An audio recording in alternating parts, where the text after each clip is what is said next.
We came to RHS Wisley Garden. It's like a flower shop today, and this year I became a member of RHS. That's why it's like for me and for my friends I could invite for free, and it's easy to come here from London. It's like direct train for 24 minutes, and then free bus from a station, from a train station directly here, and every 30 minutes bus coming here. So it is lovely, and it is huge. Like every RHS garden is huge, and you could spend here all day. There are a lot of like cafes and places to see, to spend time with children, with parents, with all family, or just sitting and reading.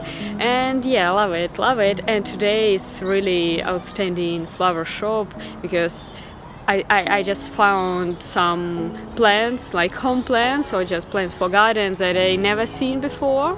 And yeah, it's interesting that you could buy everything here, from bonsai to tulips, every variation, like every kind of tulips you could know, and also exhibition, and also an award for florist. So yeah, we're spending all day today here, and it's not rain. It was rain in the morning, so now it's quite chilly and like the perfect weather to spend time in.